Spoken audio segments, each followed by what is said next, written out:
They called her a liar, dismissed her at the counter, ripped up her check, right in front of everyone. What they didn't know, her son didn't just own the check. He owned the company. And when he walked in, everything changed. The floor of the bank was polished so clean it reflected the fluorescent lights, like quiet ripples on a still pond.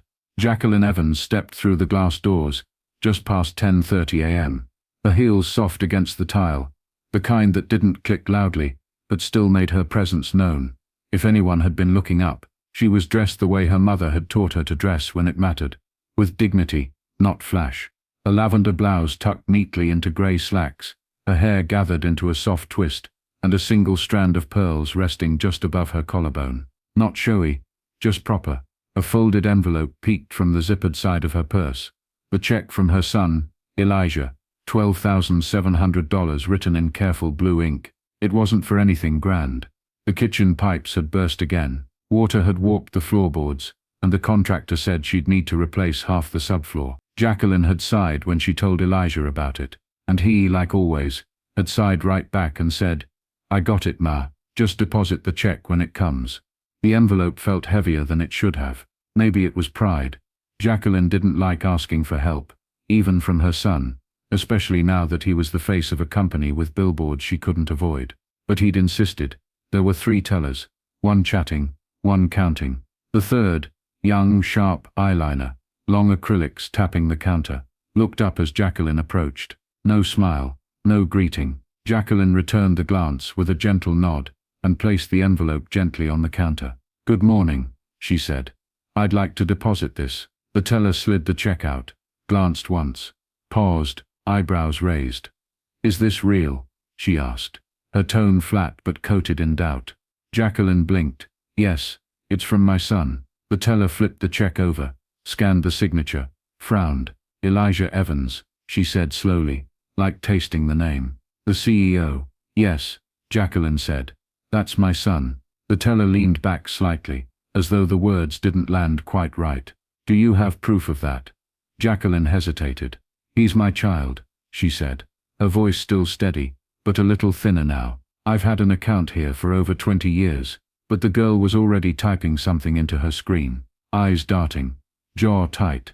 Jacqueline stood still. She didn't raise her voice, didn't lean in, just stood, shoulders drawn tall, purse still zipped, hands folded neatly in front of her. And still the young woman narrowed her eyes again, and asked it one more time. "Is this really your check?" Jacqueline's voice stayed soft. "He owns EVX Technologies. You might have seen his name somewhere. Elijah Evans. She sent this to help with some repairs at the house." The teller didn't look up. Her nails clicked against the keys again. Faster now, more pointed. Then she scoffed under her breath. "Ma'am, anyone can write a name on a check," she said, finally lifting her eyes, sharp and flat. "That doesn't mean it's real." Jacqueline felt the shift. That subtle slide from curiosity to suspicion. The kind of moment that didn't make headlines, but sank heavy anyway. She reached slowly for her wallet, pulling out her ID, but the teller didn't even glance at it. "We've had a lot of fraud lately," she added, like a shrug dressed up as policy. "I understand," Jacqueline replied, steady, "but I've been banking here since 2001. You can look up my account, or I can call Elijah, if that helps." The teller leaned back in her chair and crossed her arms. "We don't call people to confirm checks. That's not how this works." Then, without another word, she picked up the check between 2 fingers and held it like something suspicious. A pause, a flick of her wrist, and then, rip. The first tear sounded sharper than it should have in the quiet bank lobby. Jacqueline flinched slightly. Another tear followed, right through the account number this time, 1/2 in each hand. Then she dropped them into the trash under her desk. Jacqueline didn't move. Her mouth opened slightly, then closed. She blinked. "Excuse me," she said, but it barely came out. The teller shrugged. "If it's legit, he can send another. But we don't process suspicious checks, especially not for that amount." From behind, someone in line let out a low whistle. Another turned away, pretending not to watch. The kind of discomfort that filled a room, then hid behind lowered eyes. Jacqueline stood still. Her hands were no longer folded. One was clutching the handle of her purse tightly now, knuckles pale. But her voice didn't rise. It never did. "I'd like to speak to your manager," she said softly. The teller sighed, like she was being inconvenienced. "You can come back with documentation," she replied, waving at the next customer. "Next." She blinked. Jacqueline stepped aside, slowly, as if every movement required recalibration. The place where she'd stood just seconds earlier already felt distant. She made her way to the waiting area, near the window, her back straight, but her heartbeat uneven. She hadn't raised her voice, hadn't made a scene, but something sacred had just been torn in half, and no one seemed to notice. The waiting area near the window smelled faintly of copier ink and lemon-scented floor polish. Jacqueline eased herself into the corner chair, the vinyl seat cold beneath her. Even though the sun streamed in through the tall glass behind her, she placed her purse on her lap and reached inside. Not for anything, just to keep her hands occupied, before pulling out the torn envelope. She didn't look at the counter, didn't need to. She felt the absence of apology as clearly as if it had been spoken. Behind the row of teller windows, a man in a fitted navy suit sat at a desk with a glass divider. He looked up briefly, met her eyes, then returned to his screen. A moment later, the teller who had ripped up the check leaned toward him, whispered something, then straightened. The man nodded without looking over again. The teller returned to her window. She didn't meet Jacqueline's eyes. She simply said to no one in particular, "Manager says she'll need to come back with proper proof if she wants to process anything." That word again, proper. No one called her ma'am. No one asked if she was all right. No one even used her name. It was like she had become a complication, a checkbox. Something in the way. Jacqueline smoothed the envelope in her lap, as if it still held something worth saving. The check was gone, but the weight of it remained. Not the dollar amount, though that was no small thing, but the gesture, the kindness, the trust, torn up like it didn't belong. Across from her, a young boy sat swinging his legs in a chair beside his mother. He had a juice pouch and a small plastic car. He glanced over at Jacqueline, his head tilted. "Why is she sad?" he asked, his voice high and unfiltered. His mother hushed him quickly, pressing a hand to his shoulder. "Don't stare," she whispered. "Come on." But Jacqueline wasn't offended. She gave the boy a soft smile, small and tired, as if to say, "It's all right, baby. I don't blame you for noticing what they pretend not to see." The bank buzzed on.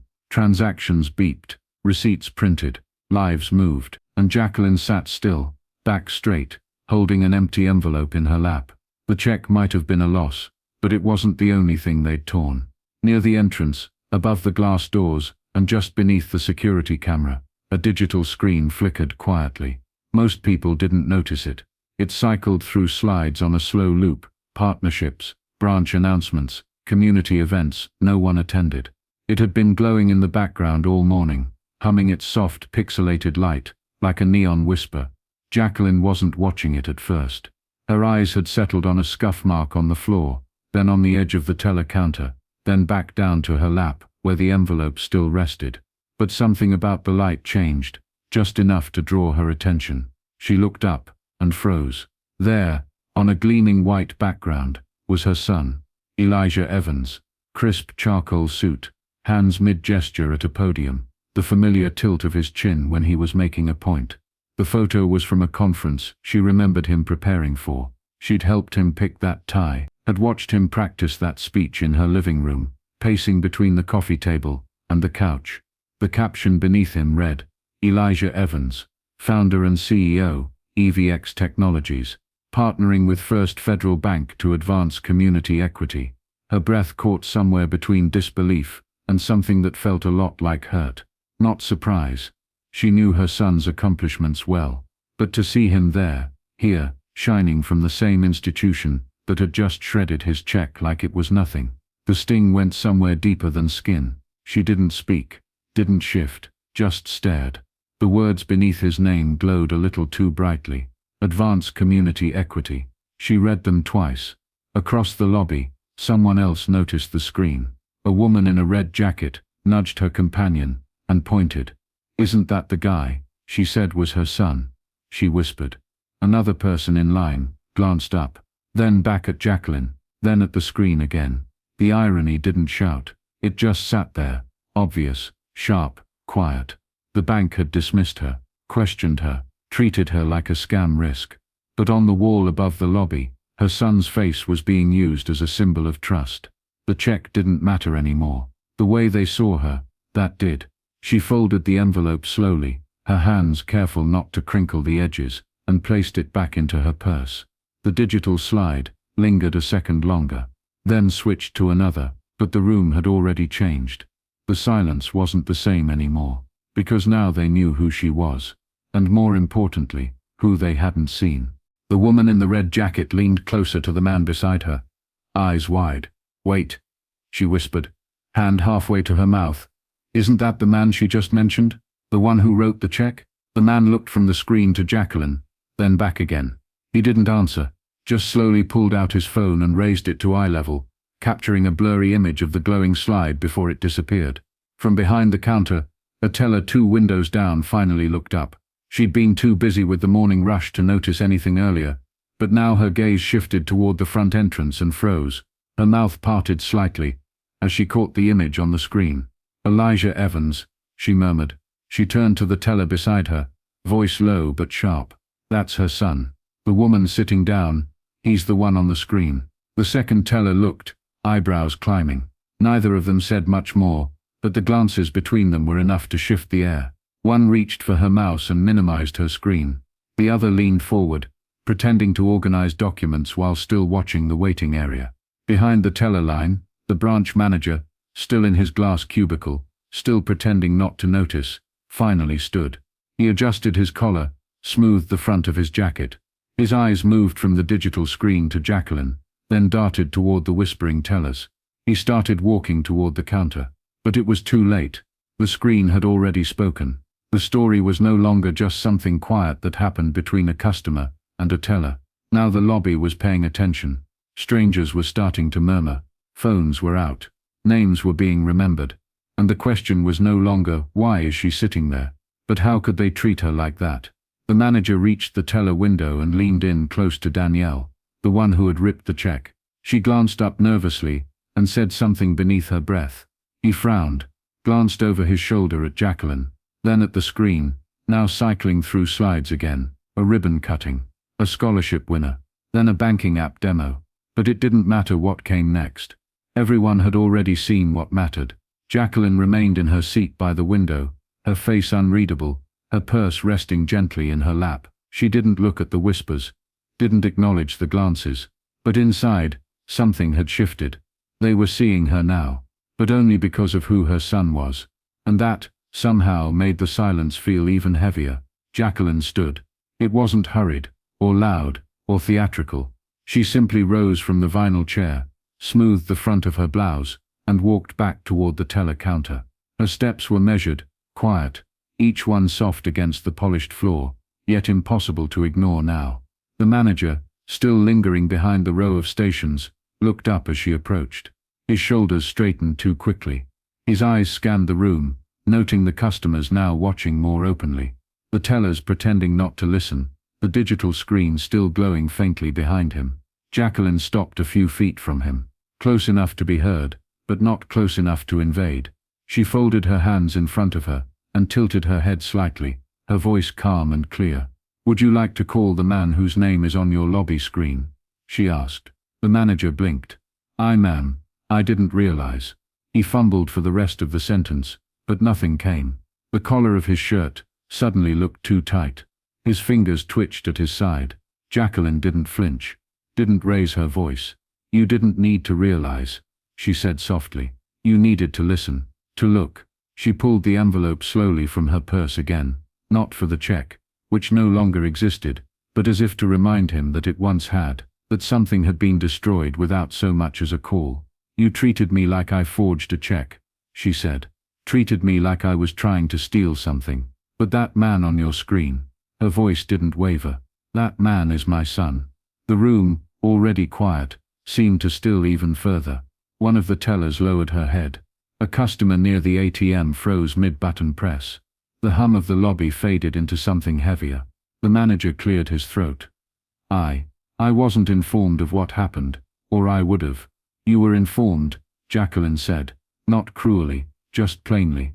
"I asked to speak to a manager. You looked at me, and you stayed in your seat." She didn't want his excuses. She didn't need his stumbling words. What she wanted, what everyone watching now needed, was acknowledgement, not just of a mistake, but of a truth that had been there all along, invisible until a screen forced it into view. She took one small step back, folded the envelope, and returned it to her purse. "Next time," she said gently, "call your founder before you rip up his mother's check." And with that, she turned and walked back to her seat.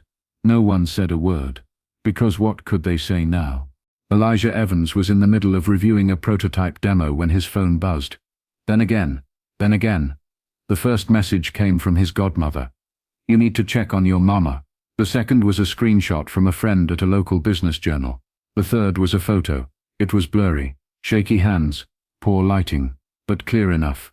A torn check. His check, folded pieces resting in someone's palm like broken wings. His handwriting unmistakable. His signature slashed through the middle. For a few seconds he didn't move. Just stared. Then he stood, closed his laptop, and slipped on a navy hoodie. No assistant. No call to legal. No camera crew or press release. He didn't need noise. He just needed a key. 90 minutes later, Elijah walked through the glass doors of the same First Federal branch. The sunlight caught the edge of his face, calm, unreadable. But the second he stepped inside, the room changed. People looked up. Conversations stalled. A few cell phones tilted in his direction. Subtle but certain. He wore jeans, sneakers, a windbreaker with his company's logo, stitched small near the chest. He looked like someone running weekend errands, not like the man whose face had been cycling across their lobby screen all morning. But the shift in energy was unmistakable. Behind the counter, a teller whispered something under her breath. A customer near the front stepped back instinctively, as though making room for something that wasn't meant to be delayed. Elijah didn't hesitate. He walked to the center of the floor, deliberate, slow, steady. Then he stopped. His voice wasn't raised, but it cut clean. "Where's the teller who ripped up my mother's check?" No one answered right away. The manager, who had been lurking near the back hallway, stepped forward too quickly, his tie slightly askew. "Mr. Evans," he said, trying to sound welcoming, "I want to sincerely apologize for—" "I didn't ask for an apology," Elijah said, eyes never leaving his. "I asked where she is." A long pause stretched between them. "She's been placed in the back office," the manager said, finally, low. "Pending review." Elijah didn't blink. "So she's not fired. We're following protocol." Elijah looked around the lobby, at the people watching, at the tellers fidgeting behind their stations, at the screen still cycling through images of his partnership with a bank that had just accused his mother of fraud. "No PR statement's going to fix this," he said quietly, and he was right, because what had been shredded wasn't just a check, it was trust, and now, he was standing in the middle of it. The branch manager cleared his throat, and tried again, his voice lower this time. "Careful. Mr. Evans, I want to personally apologize, on behalf of the entire team. Your mother, Mrs. Evans, shouldn't have been treated that way. We're taking this very seriously." Elijah didn't move. He kept his hands in the front pocket of his hoodie, his stance still, his expression unreadable. "This isn't about a check," he said, his voice quiet but firm. "It's about what you saw." He let that sit, then added, "or didn't." The manager opened his mouth to speak, but closed it again. Somewhere behind the teller line, a printer beeped, loud in the silence. One of the tellers quietly stepped into the back office, closing the door behind her, like it might protect her from the moment unraveling in front of them. Elijah looked around the room, slowly, intentionally.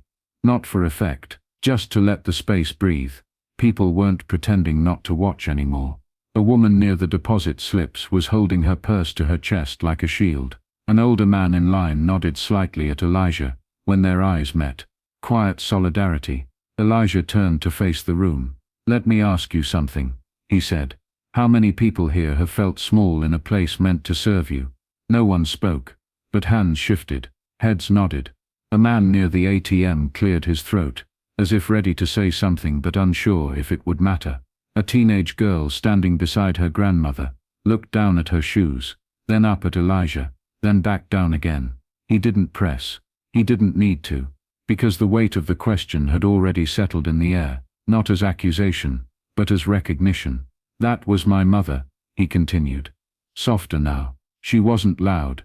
She wasn't angry. She walked in here dressed with grace and dignity, and someone looked at her and decided she didn't belong. The manager's face was flushed now, hands folded, posture stiff.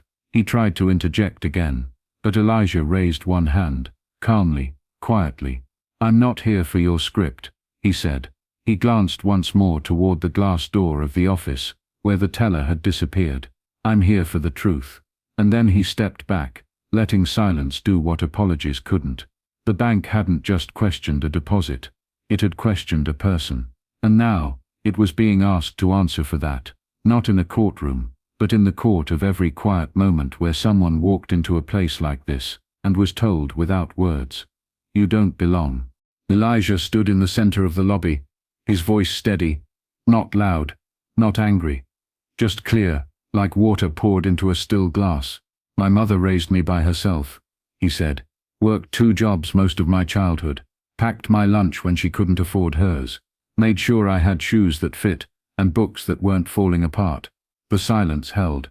She's never missed a payment, never bounced a check, never once asked me for help, until this month. And you, he turned slightly toward the teller line. You didn't even ask her name. No one breathed. By the front entrance, the security guard shifted uncomfortably, adjusting his belt. His eyes dropped to the floor. She didn't walk in here with attitude, Elijah continued. She wasn't shouting or demanding. She came here trusting that this place, he gestured around, would treat her with the same respect she's always given it. From behind the counter, a soft voice broke through. She's been banking here longer than I've worked here, said Miss Carroll, the older teller with graying edges and reading glasses dangling from a beaded chain. Her voice was low but unwavering. Everyone turned toward her. I remember when her husband passed, she added gently. She came in to close his account, brought their marriage certificate, and everything. She was calm even then. Elijah nodded once, his face unreadable, his jaw set. That's when the air shifted, not just in tension, but in tone. The customers weren't just watching anymore. They were aligning, quietly, internally, like people do when something starts to feel personal, when it stops being a headline, and starts being their mother, their aunt, the neighbor who always pays in cash because she doesn't trust the system, the uncle who wears his best coat when depositing his pension, just to be treated decently.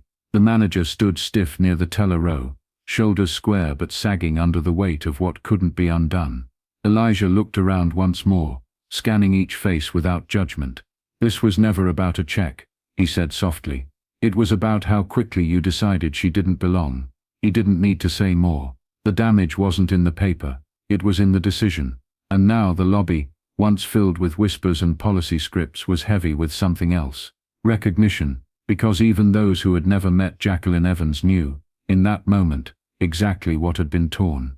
By the time Elijah left the bank, the sky had shifted, a quiet grey overcast that felt like the day was holding its breath. He didn't speak to reporters, didn't give a statement. He just got in his car, closed the door, and stared at the torn pieces of the check resting in a small plastic bag on the passenger seat. He hadn't planned to say anything publicly, but something about seeing it, his signature sliced clean through the middle, the check folded and mangled like trash, hit deeper than he expected. That evening, in the stillness of his apartment, he sat at his kitchen counter and took a photo. The lighting was soft, the background empty, just the check, torn in 3 neat pieces, sitting on the granite, like an accusation no one wanted to speak aloud. He opened LinkedIn, typed the words slowly. This was my mother's check. She came to deposit it. They saw fraud. I saw my childhood. Torn. He hit post, then copied it to Twitter. No hashtags, no tags, no bank name. He didn't need to name the institution. By morning, everyone already knew. Within hours the post started spreading, quietly at first, a few comments, a few reposts, then one by a journalist in Chicago, then another by a financial equity nonprofit. By noon it was viral. People weren't just sharing the photo, they were adding their own stories, stories of their parents, their grandparents, times they were doubted, questioned, dismissed. One woman wrote, "My dad wears a tie when he goes to the bank, says it helps. He's 78. Elijah's inbox filled with press requests. CNN, NPR, a local morning show, bloggers, activists. Everyone wanted a quote, a reaction. He opened one message from a well-known podcast producer that read, "You're changing the conversation." He didn't reply with excitement or anger. He replied with 7 quiet words. "This isn't about fame, it's about faces that get ignored." By 3 p.m., his post had been viewed over 2 million times. The photo was being dissected on Reddit threads, discussed in group chats, shared in equity training sessions across the country. One teacher messaged him, saying she'd shown it to her civics class that morning. The image wasn't graphic. It didn't scream, but something about that torn paper, with its broken signature and quiet implication, spoke louder than any press conference could. It was no longer just about a mistake. It was about how easy it is to unsee someone, until the world turns its head, and finally starts looking. The bank statement arrived the next morning, tucked between scheduled posts about mortgage rates and mobile app updates. A square image with the company logo in pale blue, and the words, "We are aware of the situation at our Midtown branch, and are reviewing the matter internally. We remain committed to serving our community, with integrity and respect." No names, no apology, no mention of what had actually happened, just a soft blur of corporate caution wrapped in neutrality. But people weren't in the mood for neutral. In the comments, responses piled up, reviewing the matter. "You shredded her check. She is your community." By noon the post had been shared over 40,000 times, but not the way the bank had hoped. Customers began closing accounts. Quietly at first, then loudly. A woman in a forest green coat stood outside the branch just before lunch, peeled her debit card in half, and taped it to the front door, using bright pink painter's tape. Beside it, she left a sticky note in block letters. "My mother could have been her." Another customer filmed himself withdrawing every dollar from his account, walking out in silence, and saying to the camera, "You don't deserve us." Inside the bank, the mood had curdled. Tellers spoke in clipped sentences. The manager stayed mostly in his office. A line of envelopes labeled, "Account Closure," sat waiting to be processed. The story had already spilled beyond Chicago. A news outlet in Atlanta covered it as part of a segment on financial discrimination. In Detroit, a local radio host read Elijah's post on air, word for word, then opened the phone lines. The calls didn't stop for 2 hours. And then came the podcast. A national show focused on equity and culture opened their episode with Jacqueline's story. No music, no intro, just the host's voice. She didn't shout, she didn't sue, she stood, and in that silence, became the voice of the invisible. They named the episode, "The Cost of Being Believed." It went viral within the hour.